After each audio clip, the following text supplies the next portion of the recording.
it's a Sean Connery interview, and he's sitting there, and like this woman goes to him. So I hear that you're not impartial to giving a woman a slap every now and then. And he goes, well, sometimes. You know, you're talking to them, and they have to have the last word, and they push and push and push, and yes, I'm not impartial to a slap. And she's going, and you think that's okay? And he goes, well, yes, sometimes I've had enough.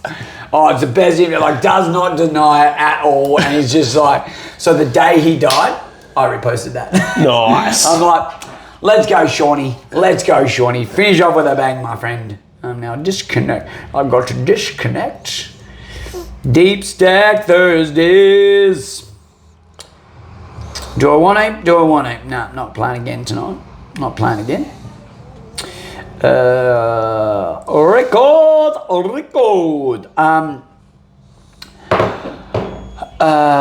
Did we get any questions? No, I still got heaps of leftovers anyway. Yeah, that's what I thought. But did you get any newbies? Not yet. I posted way too late. Way too late last night. Yeah, I think I got it when I got home. Yeah, I literally I got home from dinner at like 11 p.m. I was like, shit. Where did we go for dinner? Regent Thai. That's right. Good. Yeah. Is that one on? Yeah. Yes, it is. Is mine? Yeah. Yes, Hello. it is. Testicles. Testicles, love them. Yeah, sweet. All right, shall we kick this mule? Kick this mule.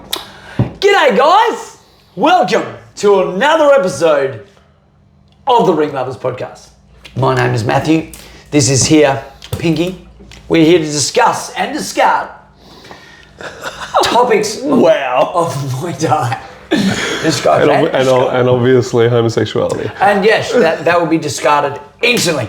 I've got a video to send you. It's so funny. It's of a chick, and she's like, "This is gay," and it's two homosexual men. And then she goes, "This is gay." A live life love poster, and then it goes, "This is gay." Two beautiful lesbian women. This is gay. Applauding when the plane lands. Oh fuck, it was funny. It went on for ages. It was good. But anyway, how are you going, my friend? It is good to be back for another episode. Last week's episode was a cracker. We had a good one. We had a good chat. We had a good bitch. We had a good whinge, but we covered some good points. Yeah, I thought it wasn't like we just talked about before. It wasn't really just a bitch. No. And obviously I pulled it back to the one guy all the time. Yeah. But that's fine, man. But it also, what happened, like it doesn't have, it's not just that one subject that it can cover, you know? No, like, that's right. And it can't be, and it couldn't have been left like, it was such a big thing in the community. Like, you know, like when you get a promoter on the fucking, and I went back and I'm going to try it today so you don't have to edit so many. When you get a promoter who actually has to come out and say it on the night in the microphone in a live stream, I think that's when you know you've upset some people. See, I also don't believe that was quite done right either. Neither do I. But at the same time, man, like if you take it away from on the night him being the promoter, he was a trainer of a guy whose fighter missed out on fight day. Yeah, that's right, exactly. So, and he found out while they were already at the show. That's right, yeah. So it's just like, basically it was just a big outline of how not to do something. Yeah. And like I said in the podcast, and like we said in the podcast, half the reason why we do this is to point out our own faults that we've made in our own career. So to lead the way so that these young fighters don't do the same thing. Yes. And we're dealing with such a softer society that dudes are getting softer and chicks are getting softer. So we want to bring it back to what Muay Thai and what combat sports was, in like the heart of the reason why we started. Yeah, exactly. You know, like we started it to find ourselves. Yeah. Man, like I used to say all the time when I was asked, it's like, why do you fight? It's like, the reason I fight is to prove to myself that I'm not a pussy.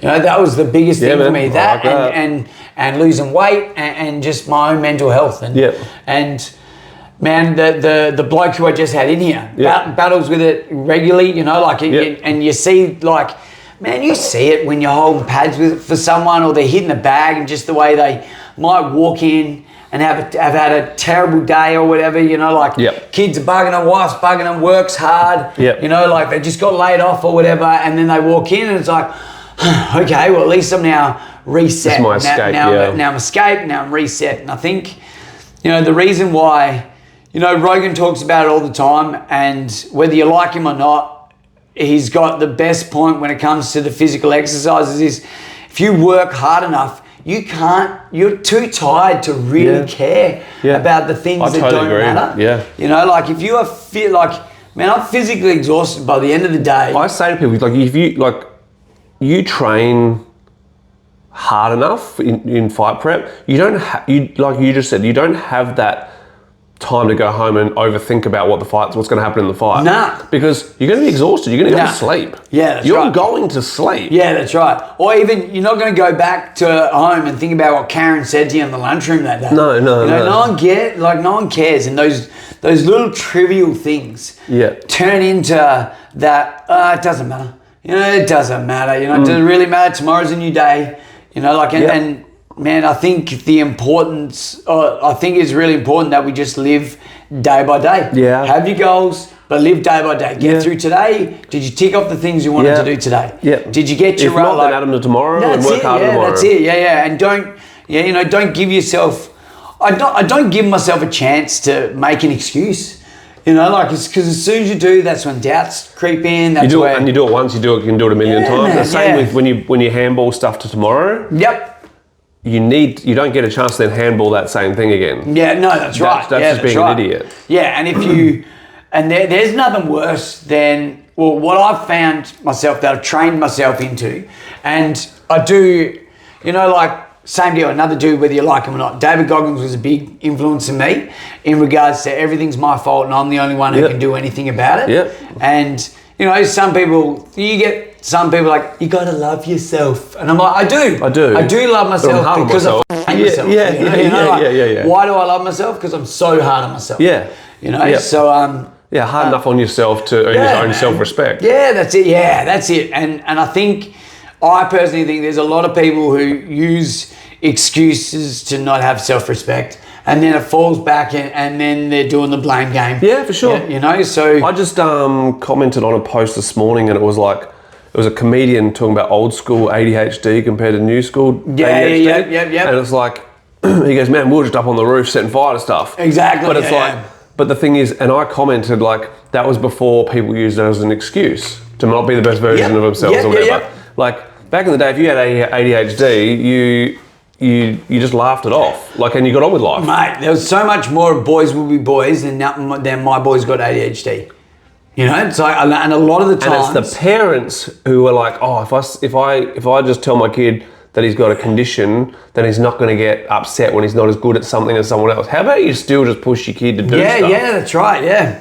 Yeah, become part of the community, you know, like become part of the pecking order. Because that's the other thing that I believe happens with kids now. All the ones who don't get pushed into sport, don't get pushed into doing something that's hard. They become bullied and shit like that. It's because they're not part of the pecking order. They don't work out where they fit in life. And it's okay if you're not at the top, but you at least know where you are. You know, like, I know where I am in regards to my family. I know where I am in regards to my friends. I know where I am in the fight scene as a competitor. I know where I am in the fight scene as a coach. And it's because I'm in it. It's because you're in it. It's because we're all actively in it. Because you've got to be in it, you know? And that, I think, if you're not in it to, you know, like, we grew up with, you've got to be in it to win it. Now everyone is sort of like, I might get in it. Yeah, just have a go. We'll give you a trophy if you have a crack. I think I went to Cub Sports Carnival a couple of weeks ago. That was dog. Oh my God. Dog, man. How in the world is a bottle flip an event? We had a kids class the other day, and I was like, do you guys know how to play tunnel ball? Nah. No? 5 of them had no idea. No idea how to play tunnel ball. Now, you know when you roll the ball between your legs, the last person grabs the ball, runs to the front? Blank faces. And then when I tried to teach it to them, my God, it was a long session. That's pretty sad. It was super sad, man. I said to Carp, I said, you know what, remember the flag relay? Yeah. You run out, put the flag in the thing, come back, get the other one, come back, get the other one. Nah, don't do that. They had high jump, but there was no winner. No winner. The bar didn't get lifted. It was, can you jump over the first one? And then when they did, because Cub did little athletics. Yeah. So Cub's like, oh yeah, I know how to do high drop. He's doing not the Fosby flip, but like the scissor jump over, and he nails it. And then, so he nails it. The kid after him doesn't nail it. So that's cool. Okay, everyone know how, and everyone's up for the next go. I'm like, man, my kid just won. Where's his ribbon? Where's his ribbon? And comes out and he finally got his ribbon. And I'm like, bro, you hold on to that because next year they may not have those ribbons. But yes, so shall we talk about the weekend? Do you have anything on this weekend?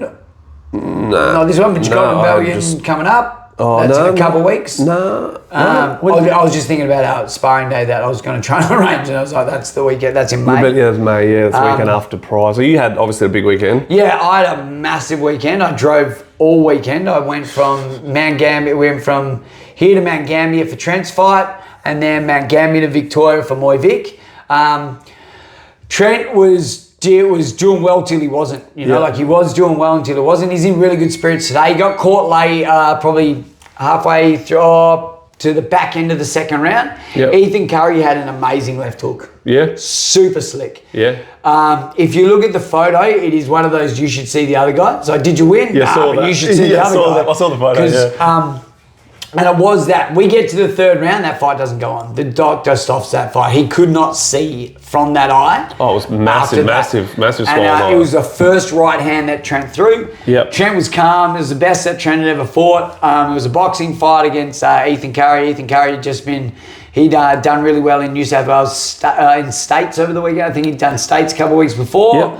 Yep. Really accomplished boxer.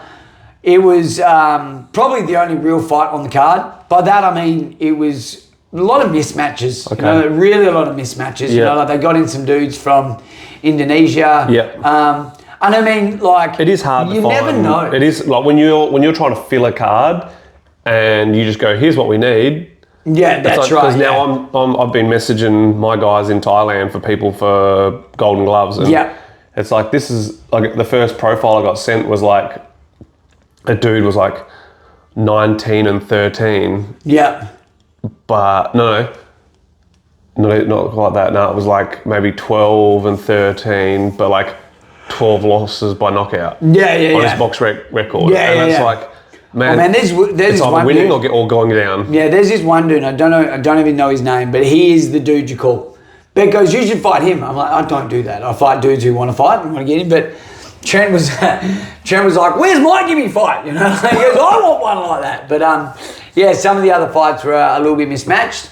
And as I said, one dude was 25-0 coming over from Indonesia, but like he was 25-0 and you don't sort of know if it's real or whatever. Yeah.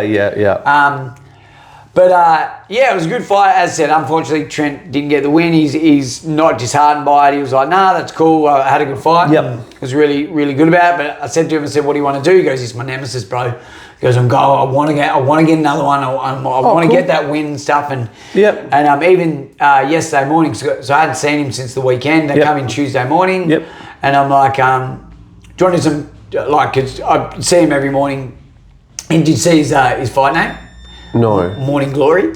Oh, wow. Morning Glory Wood. Trent Morning Glory Wood. I like that. And he goes, the reason is because he comes in here at 4:15 every morning and we train every morning. So, thanks to Bell, thought of the idea as well. That's really Morning good. Glory is your name. And I'm like, perfect. That's so good. That's actually a really good name. Yeah, so as his pro debut, he got his first fight name, which is cool. And like the fight name should be, someone else gives it to you. Yeah. Don't be going, my name's this. The killer. Yeah. The mad dog. There's about 7,000 pit bulls and they're all puppy dogs, I reckon. So he'll be on and upwards. But I dragged him in and said, what do you want to do? Because he came to me to Thai box. He came from a karate background. He's like, did he? But he did karate as a kid. And I was like, oh, dude. And then, but he did karate as a kid. And then he came to me and all he wanted to do was Thai box. And all he wanted to do was kickbox. Kickboxing was a thing because when he started with me, he didn't really know much about Muay Thai at all. Yeah. And and then now he came in and I said, hey bro, do you want to do some pads? Do you want to do some Muay Thai pads?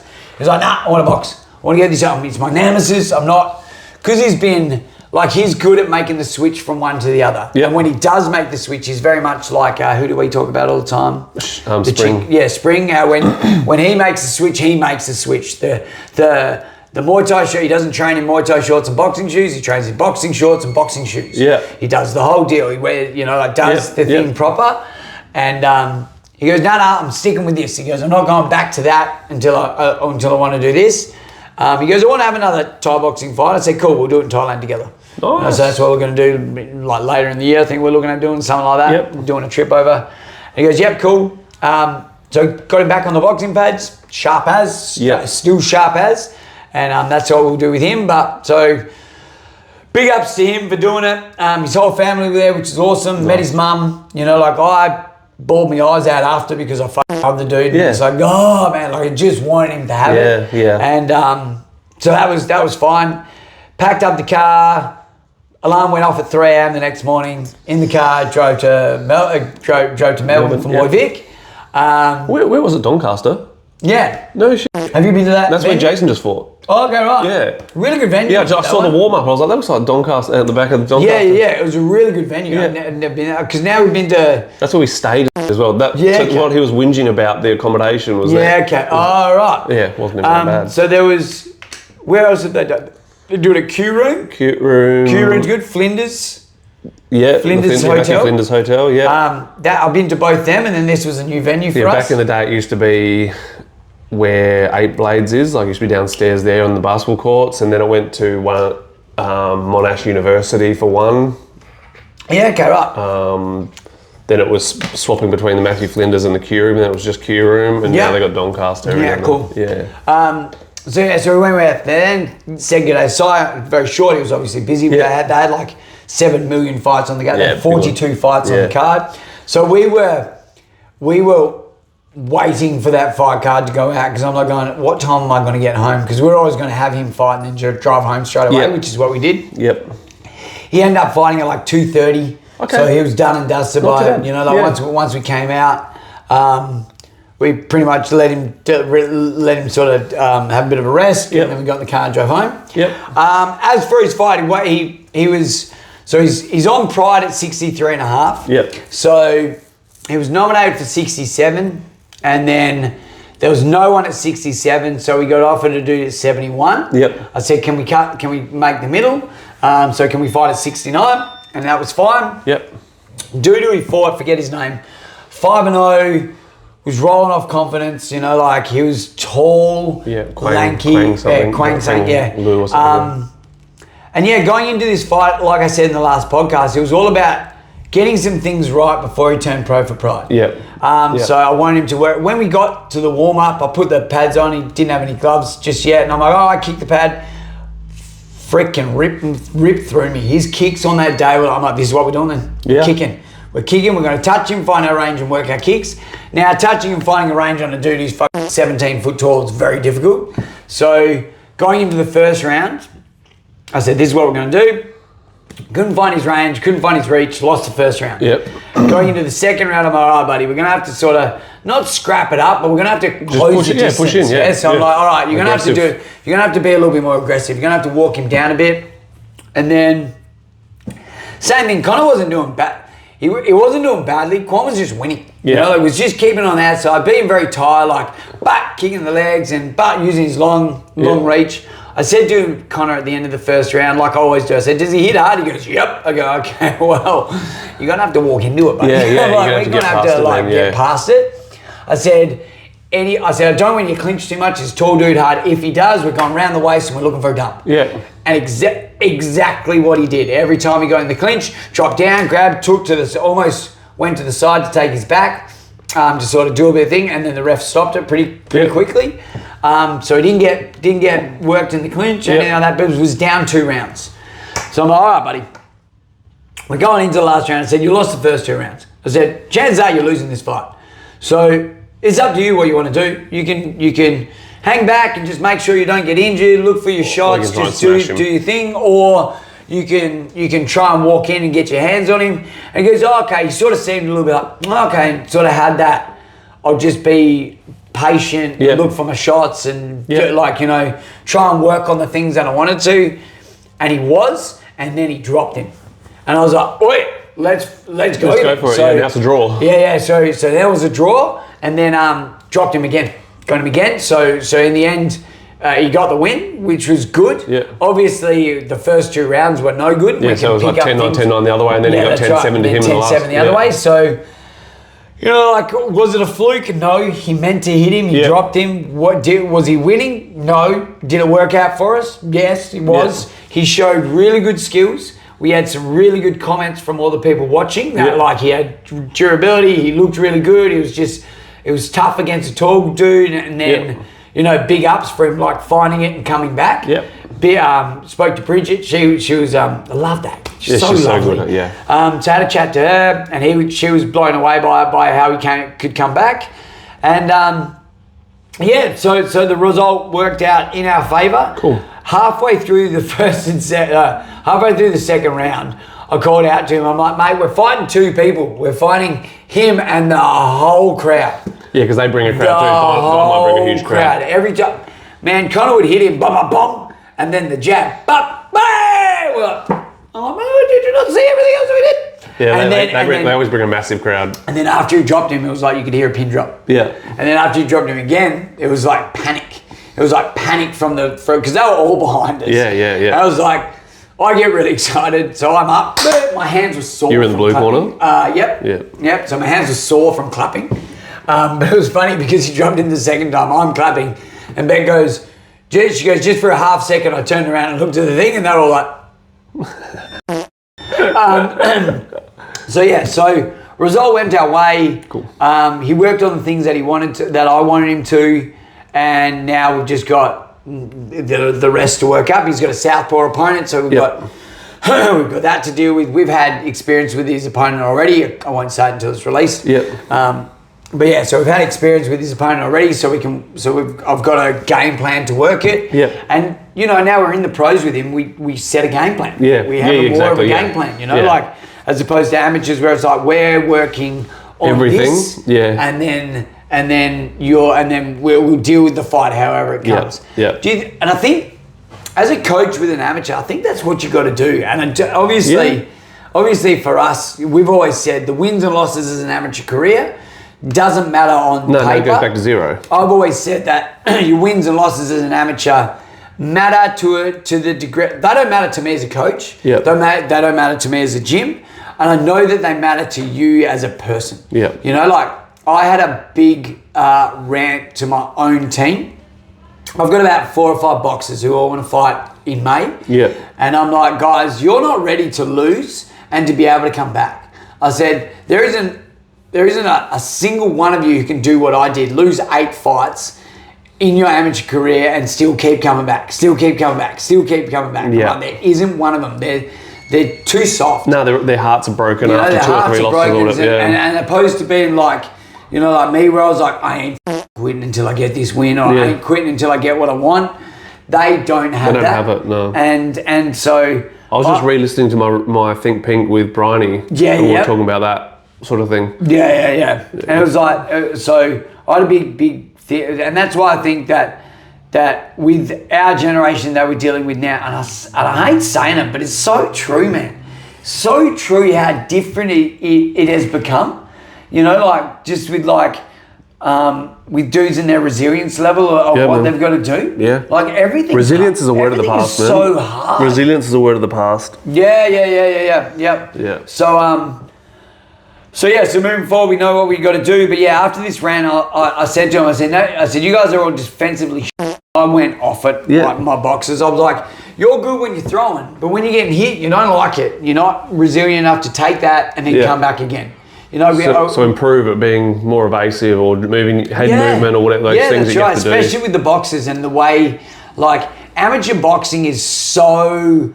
Hit and get hit. So, like, volume. You know, I saw a post the other day where it's like, how do you win amateur boxing? Start fast. That's the first thing that they do. Start fast and fast. Fast for the first half of the fight and fast for the second half of the fight. And then fast when you walk out, fast when you get back to the dressing room, drink your water fast.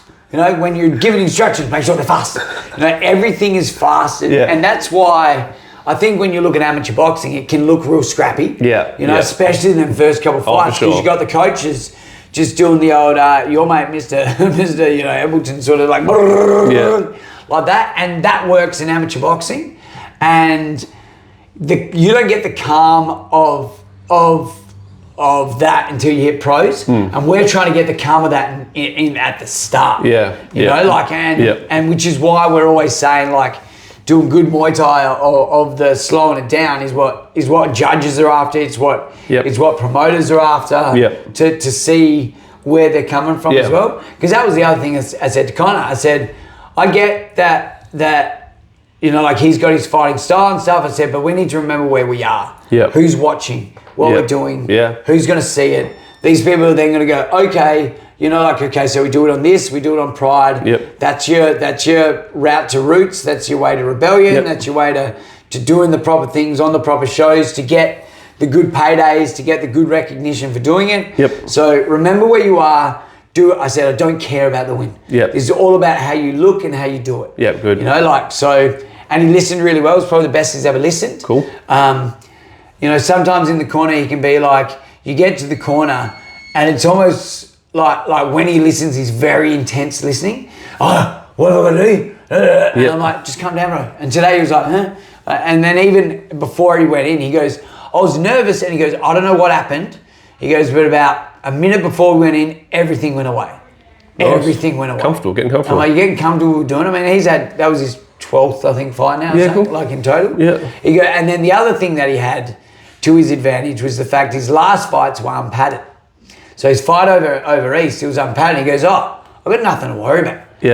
So I want to ask you a question. With that, do you think that as an amateur, it wouldn't be a bad idea to have that stint in Thailand, get a fight or two, you know, like doing that? The only problem with that is you do that, Muay Thai Vic will never put you on again. What do you mean? If you fought in Thailand, like you've gone unpadded, like it's kind of. So Thailand still like they look at Thailand as a pro sort of. Because technically it is, but it's like C-class pros, you know, like the level they'd be fighting at. But it's like because there is no real there's no amateur scene there. So they do have amateur team and that, but it's like for worlds and that's pretty much it. So it's like whereas Muay Thai New South Wales, I think they're a little bit more in touch with the reality of Thailand and what you'd be dealing with in Thailand. So they still let you go back to be an amateur.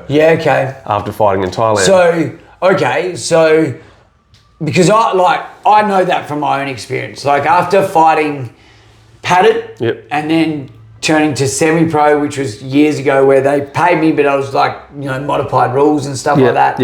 And then going unpadded and then I went to amateur boxing. And I'm like, what the hell is this? I'm like, I've got to wear a helmet. I've got to wear a shirt as well.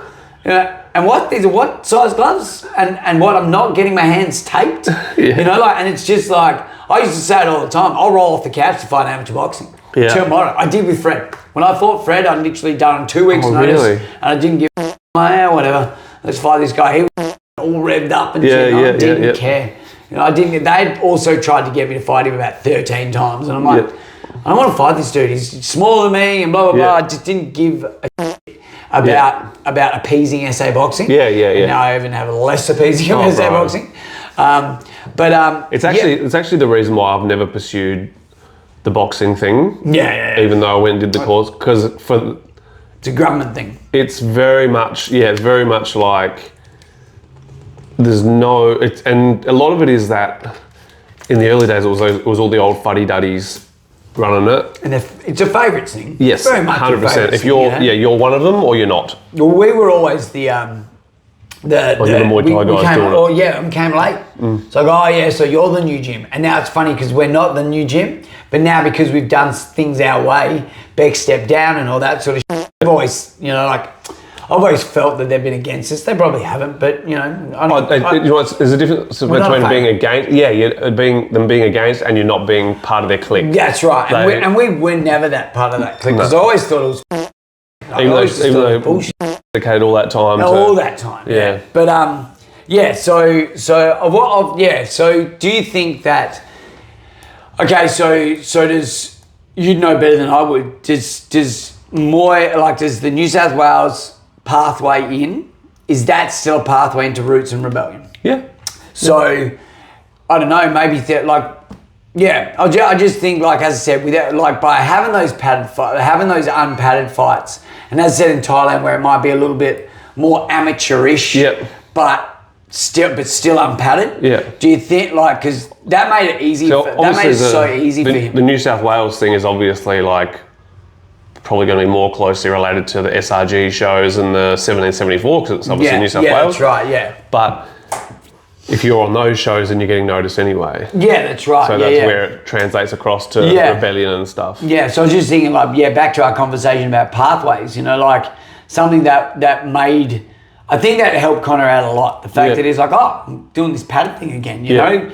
And I think if you've, you know, like, if you look at, like, all the other dudes who have all had padded fights, when they take them off, that might be that's part of their doing. I remember when I first took it, I'm like, I'm going to kick him, he's going to check, and I'm going to cry. That's what most people think. But this is, I suppose, I would probably say the way, if you are going to do the no padding thing, go and do it in Thailand, not in Australia. Yeah, okay. Because, one, you're less likely to get hurt. Yeah. You're less likely to get hurt doing it in Thailand. Yeah. Because you're going to be... What happened there? I think just stop recording. I can rip it off of this anyway. I'm gonna get a new thing. Anyway, continue. You can, if you go over there and you're going to be fighting a Thai who, you know, the level you're going to be fighting at, it's a Thai who's not going to want to get hurt. Yeah, because they want to be able to fight again a day later. That's right. Yeah. So they're the guys you're going to be fighting. Whereas here, it's like you take the padding off. If you take the padding off for someone's third amateur fight, right? I guarantee all they care about is winning.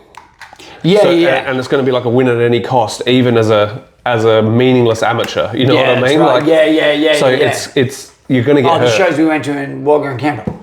You're going to get banged up. Whereas in Thailand, literally the only person, and he was out walking next day anyway. Nick, young Nick, who fought for me in Thailand. Yeah. Obviously.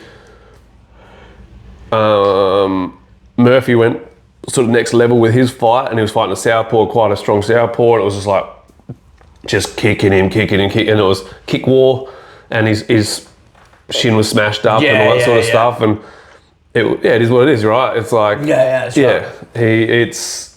I think our boy Liam Rocco, who went over and fought in Thailand, he had more injuries going in than coming out. Yeah, man. You know, he's like, oh, it wasn't that bad, and his was a bit of a kick war as well. He ended up chopping the dude down, but yeah, right. Yeah, I definitely say go and do it in Thailand. If you're going to take the pads off, go and do it in Thailand, not here. Yeah. There's less. Yeah. There's also, it doesn't affect the next step. Yeah, that's right. Whereas here it can. Like you go and fight no padding here, and it's like, what show is putting amateurs on no padding? You know what I mean? It's like, okay, it's almost like the shows that you don't really want to be associated with. Yeah. So, it's but yeah, I totally get that as well. I remember putting padding back on after I went and fought in a, what fight was it? Fought in an 8-man in Darwin, no padding. Yeah, okay. Came back to fight in Adelaide with padding on, and it was actually the other way. It actually like messed with my head. Yeah, right. Because I saw that I could stop people in when I had no padding on. And all of a sudden I'm back to padding, and I didn't have a name, so no one wanted to pay. Back then it was you fight no padding only when you've had an MRI. Yeah. Not everyone had to have the MRI. Yeah. No one wanted to pay for my MRI because I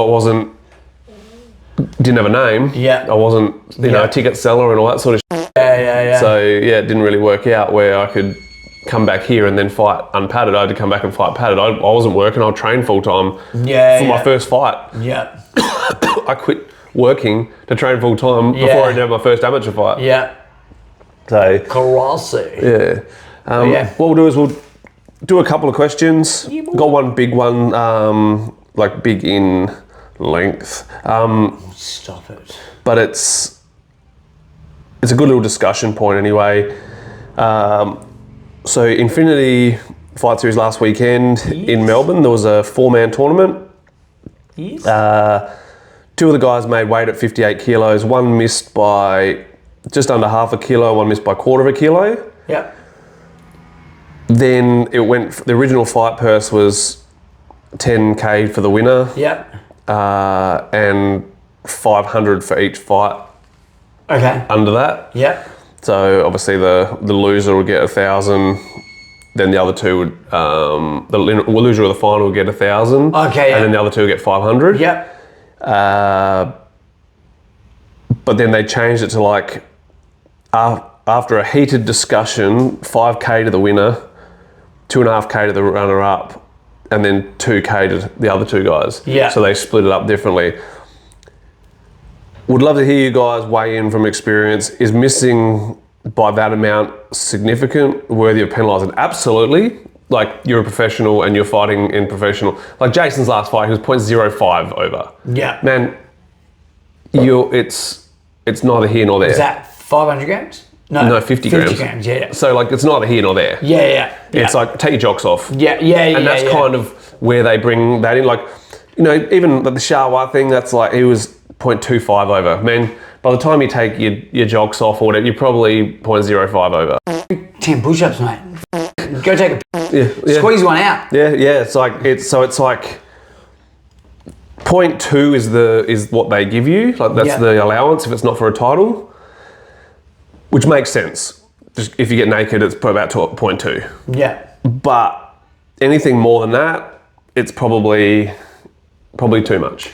Yeah. And you know, with the restructuring of the purse, I guess it would have only been.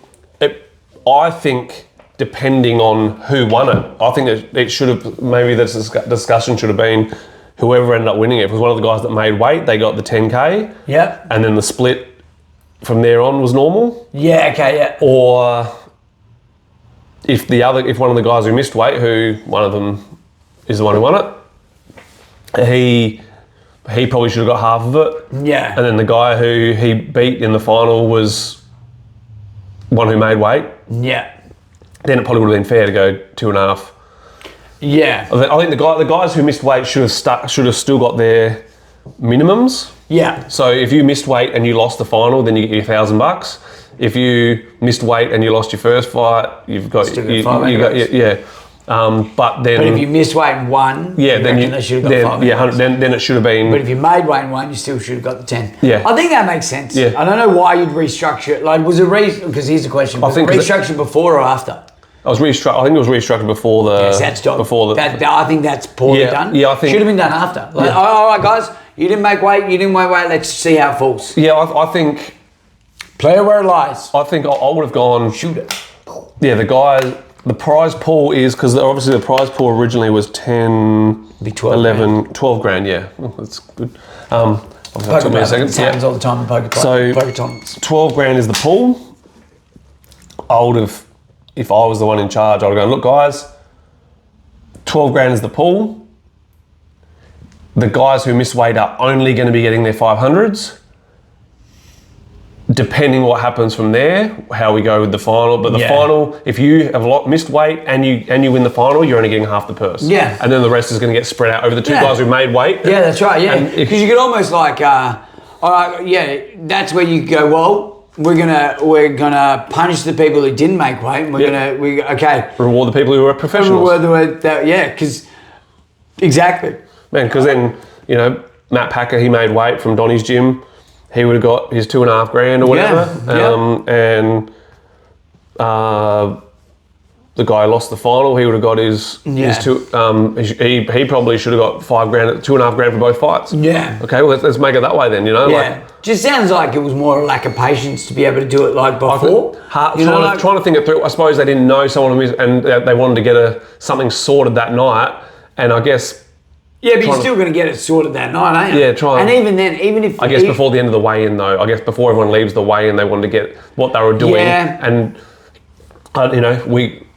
there's, I guess, different brains, different thought processes. We've got this in front of us. We've already written out what they... Trying to think of it with no idea of what to do because it's never really happened before. Yeah. It'd be like, you'd come up with whatever you could to try and make it work, which I guess it still works. The guy who won it didn't get the full purse. Half of what he would have. Yeah, which is fair. Yeah, but because being professional is a huge part of it. Like making weight is a part of it. That's right. And that's right. If you... Well, you've gone into the pro ranks, do the professional Yeah. thing. And like I've always said, it is the one thing you have to do. Yeah. No one has to train. No. You don't have to train. You've got to rock up. You've got to make weight and fight. Yeah. So if you make weight, then you've done half the job. If you fight, there's the other half of the job done. Obviously, in standard sort of pro scene, if you miss by 450 grams, you're getting your purse cut by $450. Yeah. Was there no ability, like, how does it work within, where was the fight? Sorry? In Victoria. So how does it work with step on the scales again? Because when we fought in Canberra, you're only allowed to step on the scales once. Yeah, so depending on So the like with sanction. Josh and stuff. I'm not sure, because it was an ISCA sanctioned show, I'm not sure what the deal is How with there that. is, yeah, whether you're allowed to like give a half hour to lose Because the normally, extra weight. like, not with the proper, you know, well, I'm going to say the proper sanctioning body, so like the WMC, WBC, I'm pretty sure you got an hour and a half. Yeah, You got an hour and a I half to thought it lose was the pretty weight. standard everywhere. But then you get all those people, oh, like, it's like, that's that whole, oh, I can't lose anymore. Man, lose it. Yeah. Sorry, but Yeah. you agreed to this. And if you're not going to lose it, then you've given up purse. Yeah. And I remember but there was that's like, people are so, now, man, I see it all the time now. And back in the day, man, I was doing whatever it took to get every dollar. Yeah, These yeah, guys yeah. are like, okay, yeah, I'll just give away 50% of my purse then. Yeah. Man, Yeah. you didn't even, you came in like, I saw that once back in the day, and it was Rob Powdrill, and it was hilarious. He rocked up, as he does, you know, pretty blasé, gets on the scales, I reckon he was a kilo over, and he's going, pay him.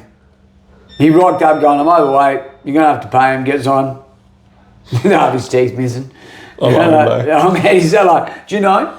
Yeah, you really got- yeah. No, I've never met him, but he was like one of the a best larrikin, guys, man. yeah. Just a larrikin. But like, yeah, he goes, the dude goes, you're going to cut the weight? He goes, no. You know, it was like that. but he was also the guy that was getting called up on 5 minutes notice all the and time. would do it. Yeah. And would do it. Yeah. You know, like, yeah. I cornered for him here when he was in the 8-man with like Charles August and Gaz Reese and Kim Loudon. Yeah. Yeah, like I was, back in I was in his corner, yeah. Yeah. But yeah, so like that was probably only once. But you're right. I don't know why these guys, and I don't know how it doesn't hit your pride, man. You know, no one like, gives a f anymore. You know, this like- is the problem. No one cares anymore, Yeah. bro. No one has any pride. Yeah, you're Like right. it's actually a thing. Like it's everyone's like, oh yeah, I missed weight. Man, you should be ashamed. It's all over social media. Mate, if you miss weight and you're from my gym, that is like the time where I will scold you for being as an amateur, you get an opportunity That's right. to mess up once. Yeah. And it's like, don't take advantage of that opportunity. Yeah. And then But if you if mess it- up again, I'm making you fight bigger dudes. You know, oh, okay, cool. You didn't make weight. Sorry, buddy. You're either gonna. Yeah, sorry. Your next fight, you're up. Yeah, you've got up to fighting 71 heavy. from 67 now Yeah. because you missed the last one by 300 Oh, grams. but I'll be weight on this I time. don't care. Don't care. Show me for the Don't next care. two Yeah. that you're fighting at 71, Yeah. but you're still making 67. That's it. Yeah. And yeah. then, like, pretty whatever, much do yeah. that because Yeah. I'm not gonna put like that is where. You know, I know it doesn't fall on us as the trainer, but we feel it. Oh, I think it still does fall. It looks bad for us. That's what I mean. Yeah. That's what I mean. Like to have to go over to the other coach and go, hey buddy, can we just talk about the weight? That's like, man, you got to swallow your pride to do that, and it sucks, and like you feel like a dick, and you're like, oh, but like. You're almost half making up excuse, like, oh man, I don't know, I must have been his scales and shit. You know, it doesn't matter how you put it. It doesn't matter how you put it. Because it's happened to me in amateurs, you know, like happened when we fought one of Kim's fighters, you know, like at the start, I didn't care. You know, like it was amateurs. Yeah. I'm like, I don't care. But still the same sense, I was like, did he try? You know, like there's a question in your mind where did they try? Yeah. And then you know what happens next time you fight that gym? These guys don't make weight.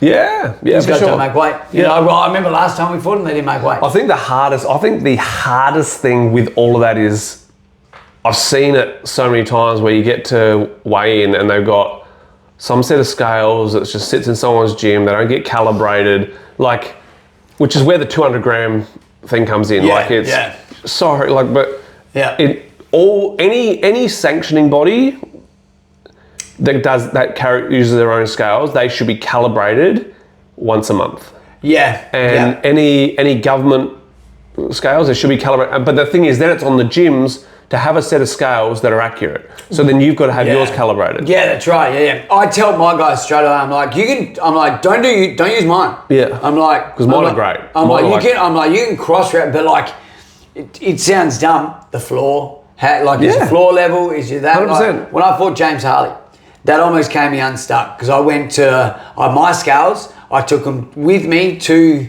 Aquatic Centre. I put them down.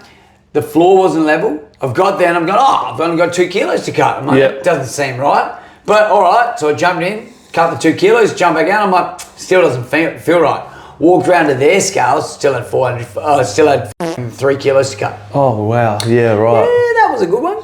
And that was, funny story about that. We're sitting in a packed sauna and I'm in there with Kim.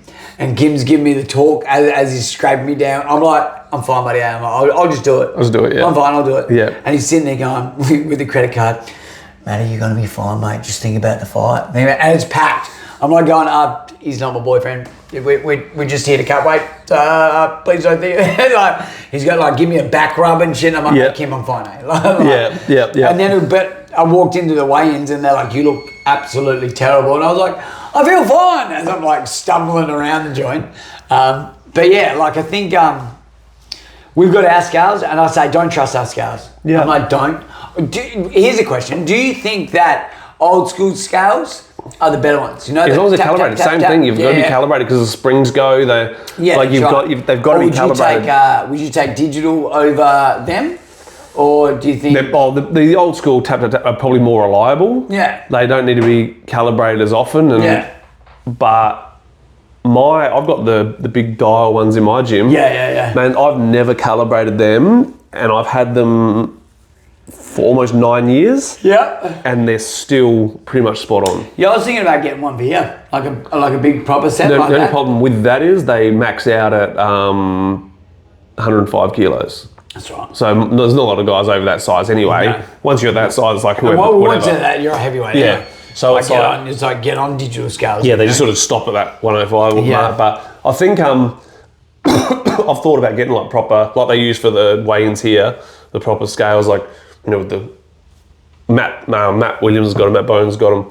It's like can get them calibrated once a month. Yeah. Keep them on a flat bit of floor. Yeah.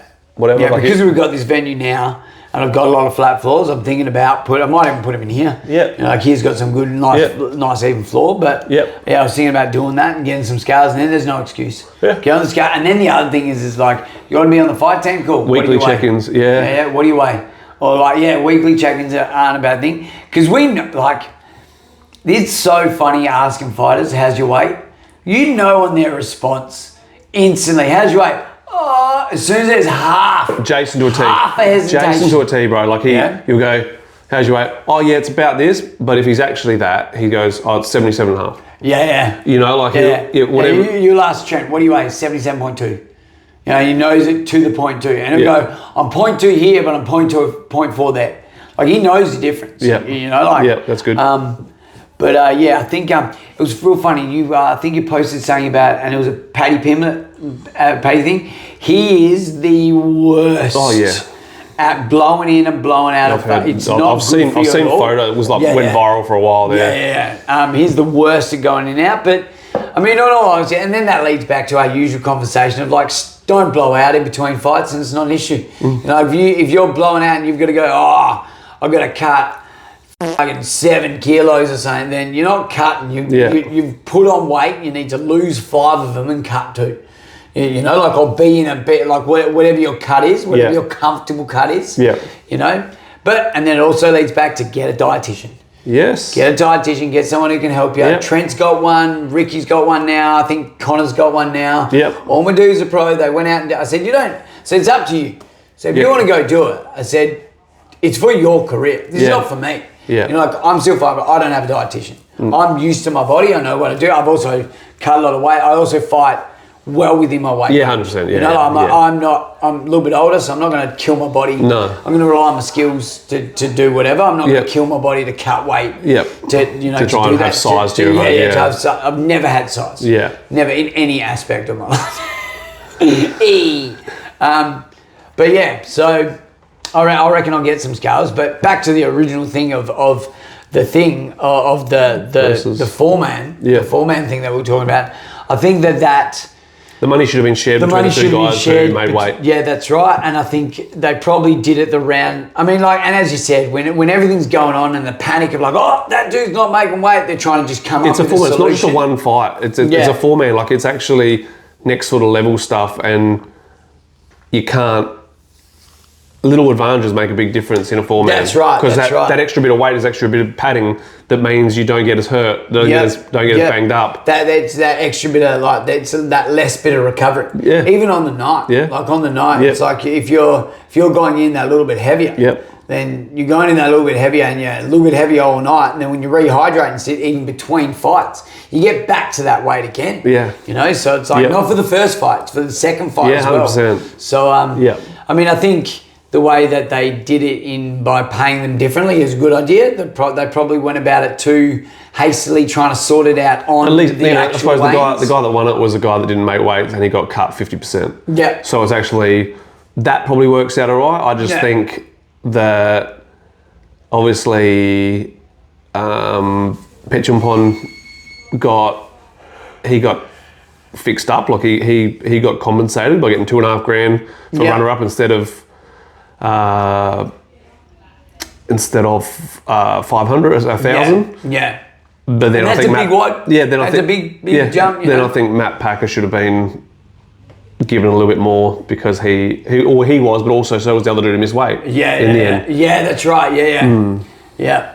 Yeah, you can even stagger it again where it's like, okay, you lost and you didn't make weight. Well, you're getting less than the dude who lost and didn't make weight. I think four men come under the same heading, come under the same rules as a title fight.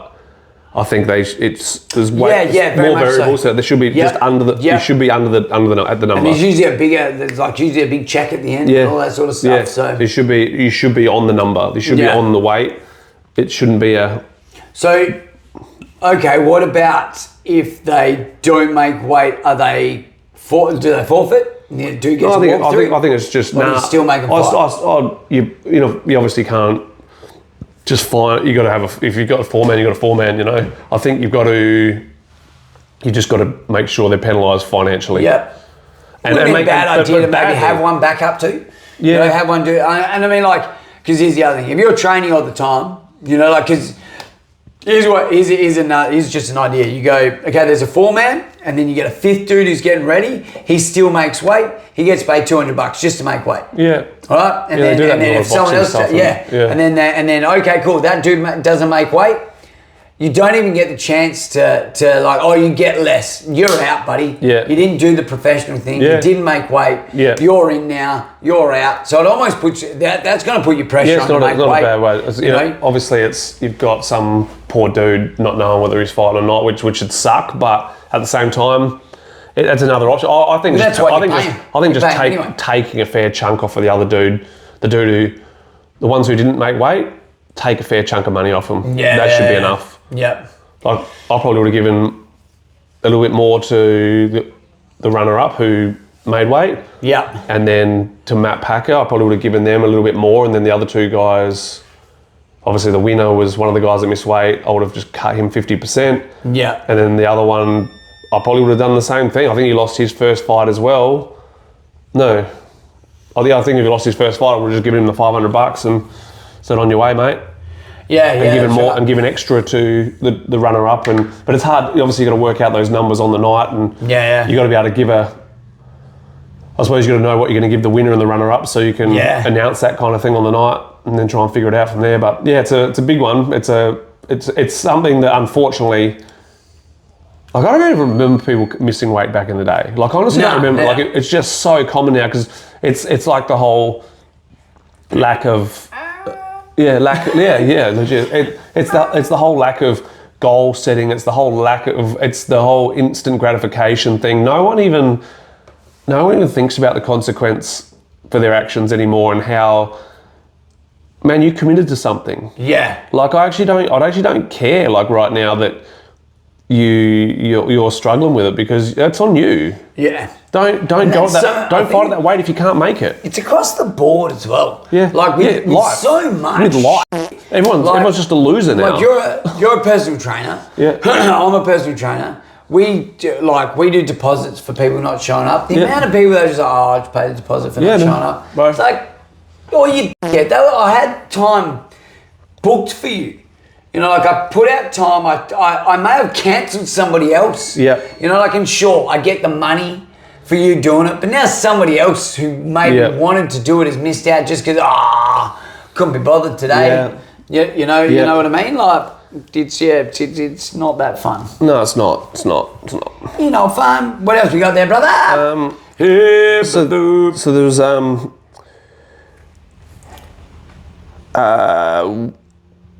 two-part question. I can answer mine really quickly. Then I'll be on to you.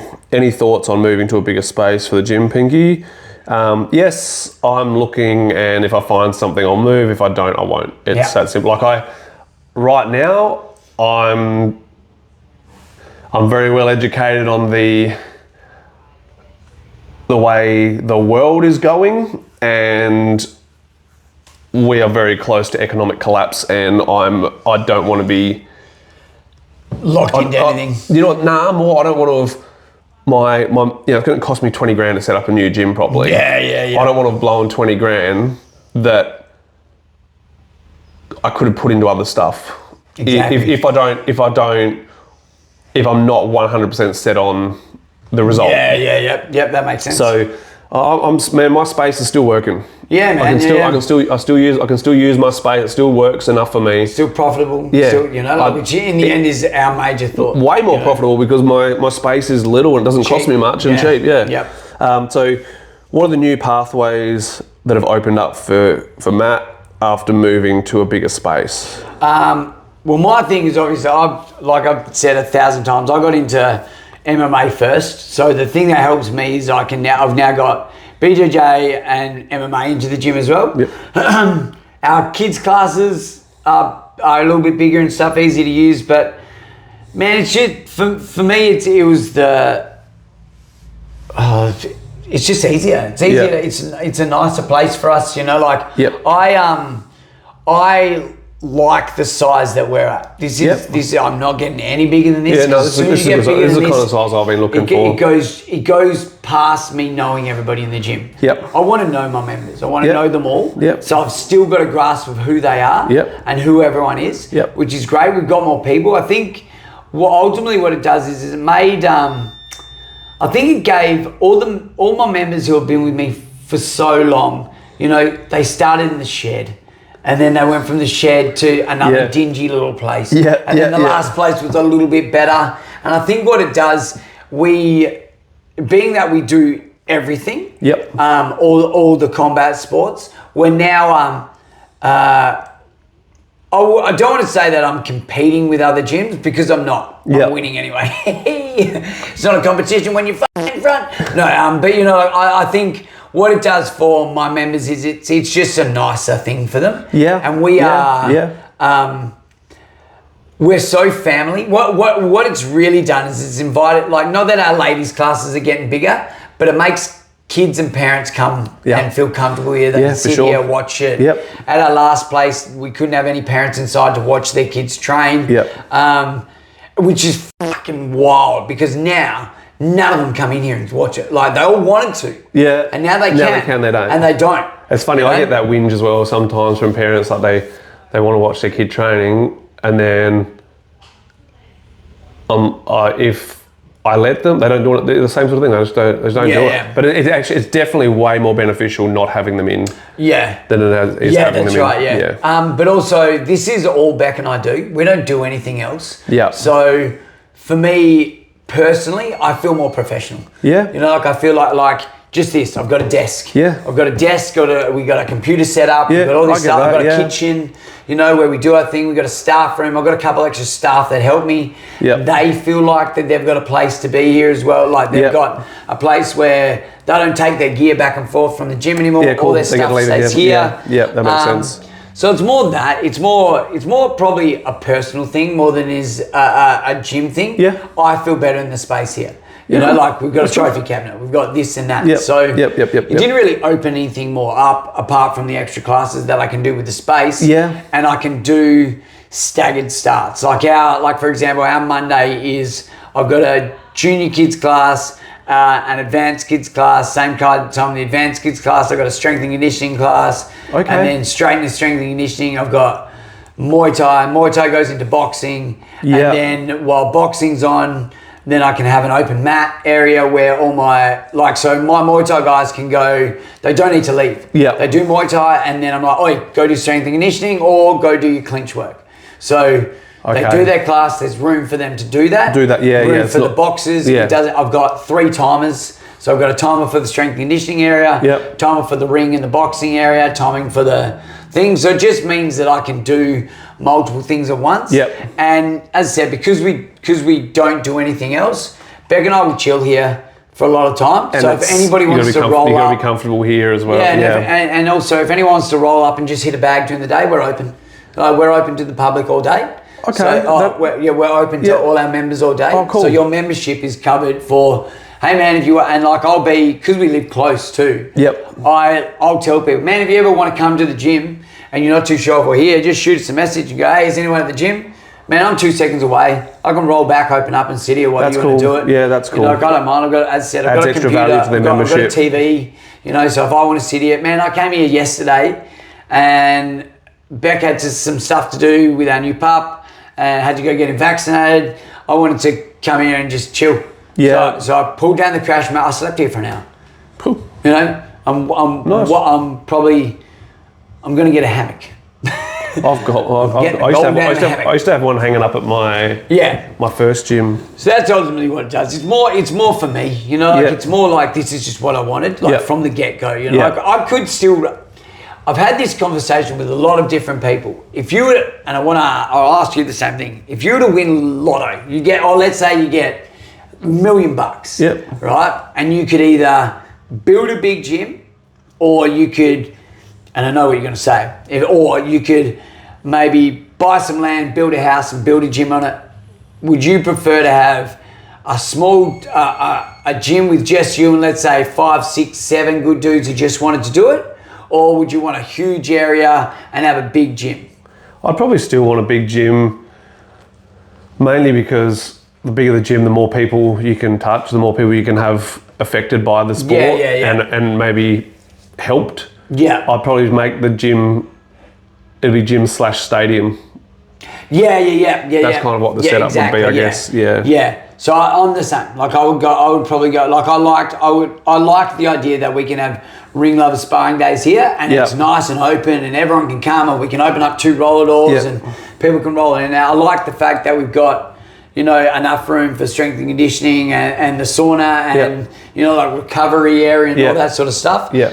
But sometimes I often think where I'm like, man, find me a big bit of land, give me a house where I can just Give me land, lots of land. Get me a land. Don't fence me in. with a 4-wheeler, and then every night I get the same 5, 6 dudes rock up, and we're just a fight team. Yeah, you know, that would be an ultimate idea. But like you said, I like people. I like the idea. Well, don't get me wrong, I don't like people, but no, I like people who like. I like people who I can converse with and have conversations with. Yeah. And that is what I like. I like that I get all walks of life come through here. Yeah. I sat down and had a good long chat with one of my members, Amy Jo, and she's awesome. We had a good chat about her life, and because she didn't need to go anywhere yesterday, we sat in the gym, we sat on the floor, and what the other cool thing is sparring last night. So sparring last night was packed. We had a lot of people in here last night. Sparring is 5 till you can spar all night if you want. Yeah. You can spar from 5 till 8 o'clock if you really want. Yeah. But we have a jiu-jitsu class that starts at 6:30. Yeah. Jiu-jitsu started at 6:30. They were over there, still enough room to do the thing, but the guys who were sparring, they were done. They were all sitting down, stretching, talking, having a chat, and I left. And I'm like, all right, boys, see ya. They probably hung around for another half hour. Yeah. It's the camaraderie and the mateship of a big gym that I love. Yeah. You know? So I think that's, but yeah. Yeah, cool. Yeah. Yes. Anything else? That'll do. Yeah, that'll do, Peg. That'll do. What else? Big show. What we got coming up show wise? Pride and then Rebellion. Yeah. For us, Pride obviously, and then How many people you got? You're chucking on Pride? I've got 2 amateurs matched and 2 pros. Cool. I've got 2 pros matched at the moment, and I've got Stefania's match, cool. which I'm really stoked for. She's a little gun, man. She's a little gun. Trying to get Talia match. Yep. Talia's going to be my straight Muay Thai chick. She won't do anything other than Muay Thai. Stefania's a little gun. She was in here doing jiu-jitsu, ripping dudes' necks off last night, and she learns really well. Yep. She's real gutsy too. I'm excited to see her. And then I don't think I've got any other amateurs matched up yet, but I've got a whole heap put in. Cool. Whole heap put in. So hopefully we'll start getting them matched up. Yeah, But, my 2 guys that went through the last fight team qualification, all that sort of stuff, they're both matched. So. Oh, beautiful. Yeah. Beautiful. How are they feeling? They seem all right. All I want to see Andre arc up a little bit. Yep. Muhammad last night was doing what I want him to. Yep, beautiful. Yeah, it was good. Beautiful. I suppose we got to say one more thing. Mr. McVicker fought the other night, did he not? Last night in the proper 5-round stuff, and because got the win. that's his sort of. I think he said that he was sort of making his way. He's going to make his way around the 5-round sort of stadium thing right now. Yeah, he wants to do that. Because before it disappears, because it is going to disappear. Yeah. Before it disappears, he wants to do that. So that's the proper gambling style Muay Thai. Yeah. Good solid win. So yeah, pretty boy, sick. Yeah. And Ringlovers Interclub. Yes. I think we're going to do it here. What are we saying? The 24th. You'll be away. Yep. For Rebellion that weekend. Don't want it to be 24th huge. is a Saturday. Yeah. Yep, So 24th, 20. Yeah, probably. I think so. We'll do a Saturday afternoon. Might do an evening. Okay. Saturday evening. Yep. We'll discuss and discard. Yep. And then we'll get it out there. But yeah, won't be a big one because I'll be doing it by myself. So we'll see how many people match up and stuff like that. I'll probably want to get a couple of juniors on there and stuff. Yep. So yeah, and then our next trip away, I'm going to try and take a whole heap of juniors over to Moyvik. Yep. I want to get Cub matched up bad. He was sparring last night, man. It was good last night. He was good. He's starting to get, because he's my boy. I don't mind if he's sparring with headshots and stuff. Yeah. I mean, it definitely, they don't hit each other actually in the head. I put him in huge gloves. Yeah, they go for the gloves. They do. And he's wearing a helmet and he's got his mouth guard in. But, man, I don't know what you find with the younger kids. You either get kids who are too scared or kids who won't do it unless there's that. Cub needs that. Yeah. Cub needs the competition, or else he's like, whatever. Yeah. I go, bro, this is real now. You're gonna fight. You're gonna fight. And he did so good last night. Nice. And he's got his little fight. Yeah, I was really real proud of him last night. That's awesome. And our trip away, when we went, it was Trent, Cub, myself, and Noah. The 4 boys went away. We had to go, and you know what it's like. I haven't had a lot. That was my first trip away with just me and him. Oh, really? Yeah, man. Yeah, wow. we were like, Beck's gone away, and we've been at home by ourselves. We got our first trip away. Man, it was so good. Like, just so good to just be me and him and have a chat and just like we did a couple man-to-man talks, you know, like about hey man, you got to look after your mum and like those little talks and stuff, you know, like because I don't know how many. I just know that that's all I'm trying to do. All I'm trying to do is lead the way so that my boy can be better than me and be a better man than I can be. And I don't know how many other dads are doing the same thing I'm doing and whether they're having the chats. I know you are and stuff like that. So it was nice to be able to do that and like have that time. That's great. Our relationship's getting awesome. So here's my next client. This bloke started with me in the shed. Oh, really? Started me in the shed. You'd know him, Albie, you probably met him maybe once or twice.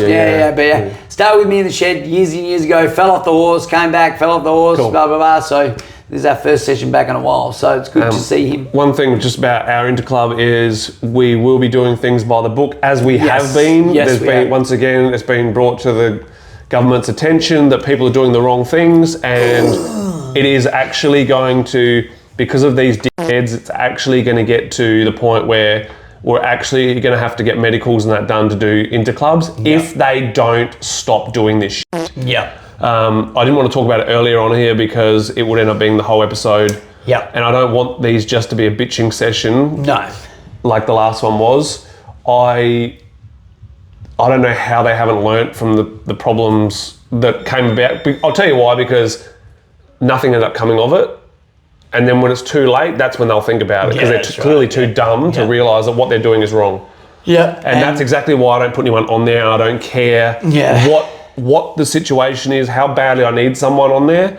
I don't do it. Yeah. Because the sanctioning stuff's bugging us all right now. Yeah, and but the thing is, I get it, because there's idiots. So do I. Yeah, there's idiots. That's right. Yeah. And these, like, we've got officials here. We've got senior first aid. Yeah. They're actually now going to be screening, like, the whole process for the interclubs, and not do anything we've done wrong. No, that's right. Yeah.